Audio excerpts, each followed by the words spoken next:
I like to shoot with classic rifles, and I like to take them out hunting. I don't like just owning them. I like to take them out hunting. So today I thought I'd talk about how to hunt with classic rifles, because I do think you have a responsibility to history, and when you're holding a piece of history, it's important that you're not abusing that history. So let's talk about a couple of ways to hunt with classic rifles without being a criminal to history.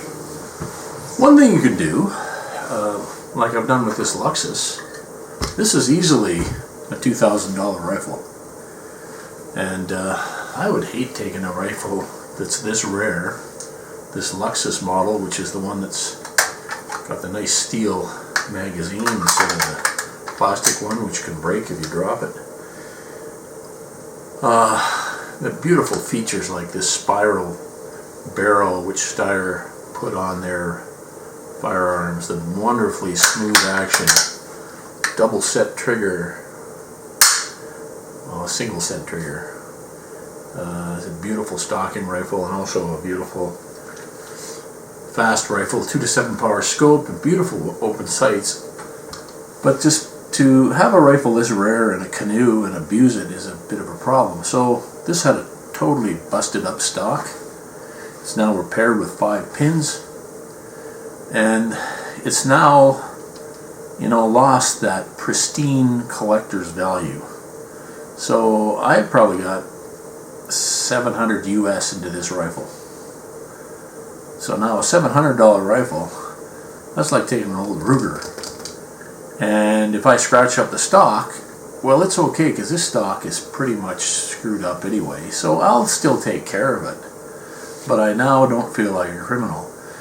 I fixed this with a special epoxy that's also a flexible and strong epoxy used for boat repairs, and 5 pins, like I said, relieved the back so there's no more wedging action, carefully glass bedded it.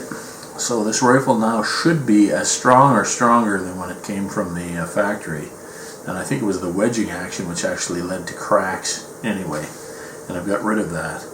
So this rifle might never have had it so good mechanically, but financially and as a collector's item, it's lost that pristine collector's value, which for me as a user, that's beautiful. There's nothing worse for me than a brand new pristine rifle, which I'm gonna, I think because these are pieces of history, I don't like to take that pristine edge off stuff. So this to me is a perfect hunting firearm. Another way of getting a touch of history is, here's a Winchester 95, and it is a great firearm. It's in 405 Winchester. This took the biggest caribou in the Yukon in 2015, although I didn't get measured in time to get in the book. It was great going out and hunting with a firearm that could have been here in the 1890s, although not in this caliber, which started in 1903, but this is a reproduction. And as a repro, it really doesn't have the kind of collector's value that an original would have, but it's got a brand new bore, it shoots really well. The only thing funky about it, it's got a tang safety, because the manufacturers want to create something that's lawyer-proof. To me, this actually makes it less safe, because I use this rifle for bear defense, and now it's got a totally useless, to me, tang safety on it. I don't need a tang safety.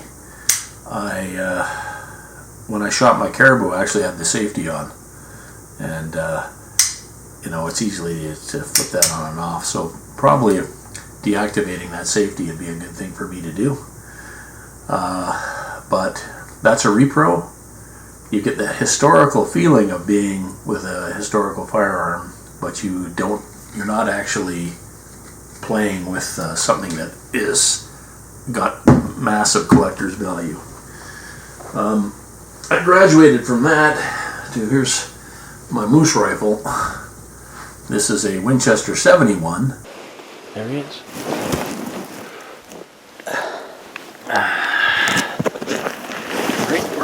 Right where he was hit.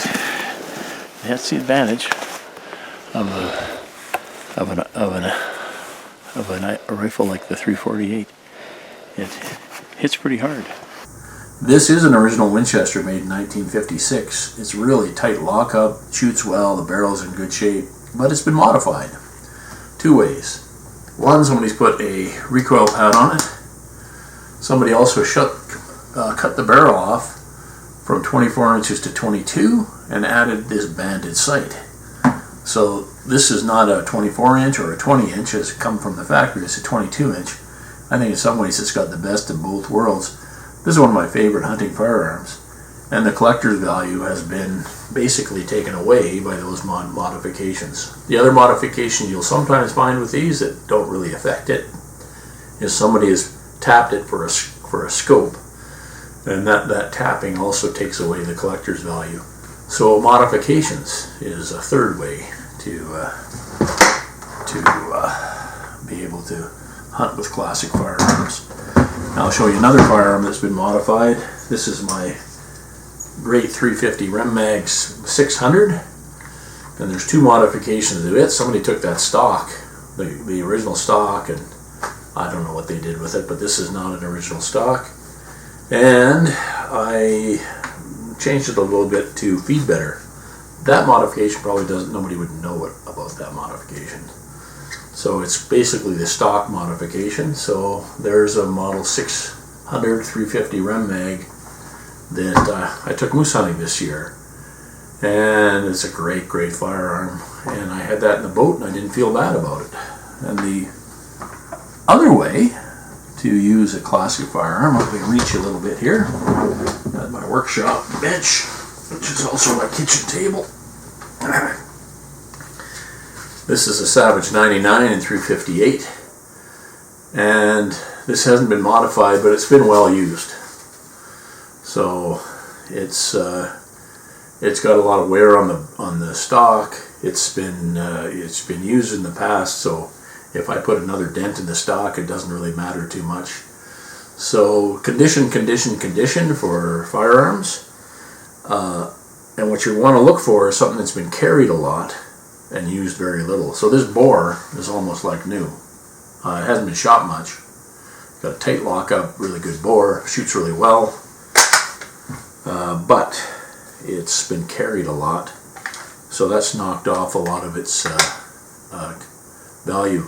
This is also a post-million, so functionally it's very similar. It's got a little bit different safety, but the post-millions are a little bit less expensive. I've also got a pre-million 308, and it's in rougher shape. The barrel's actually not in the best shape, and I'm toying with the idea of getting that bored out to 338, but I'm going to think about that before I do it. And then I have 338 Federal, and both these guns are then bison legal. So I get a big kick out of hunting and taking out in the field these old classic firearms. They were designed to be used. There's nothing quite like them that you could buy today, as far as just sometimes the feel of them, the history of them, the feeling like you're using something that was designed from a simpler era where they actually knew what was important, and the workmanship was really good on all of these firearms. These repros, the workmanship is equal to or better than the originals from Japan. They really do a good job.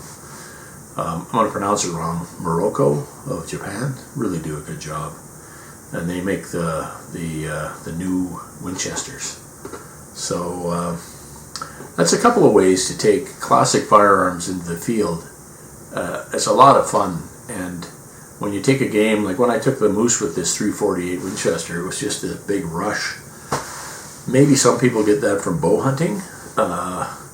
I get that from using a rifle that I've read about from Elmer Keith, from all these old writers, the 405 Winchester, Teddy Roosevelt. I'm going to forget the two names of the guys. One guy from Alaska in the islands there used this firearm for the big bears. There's an Indian guy. I've got his book actually too. He was an Englishman from India. Used this for tigers. So when you're using these firearms, these classic firearms, you get that kind of connection, which as a kind of historian, I really enjoy that. But I don't think it's a good idea to take a pristine firearm that's worth thousands and thousands of dollars and abuse it in the woods. But there's ways around that where you can get the best of both worlds, and we just discussed some. So thanks for watching. Have a good day. I haven't had a lot of videos on because we're getting our new computer. The old computer kept crashing every time I tried any editing at all, so I've been staying away from it because it's too frustrating. But we'll start putting videos up again as soon, including some videos of some of the hunts that we've done. I didn't get a moose. What I realized halfway through my moose hunt solo, I've got lots of moose in the freezer still. The reason I was out there is for you, my subscribers, and that's not probably a good enough reason to get a moose. So I decided I'm going to concentrate on bison this year. So COVID willing, there'll be bison in my future.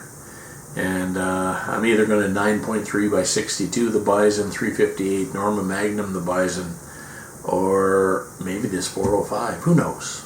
I'm a man of sudden impulse. So thanks for watching. Have a good day.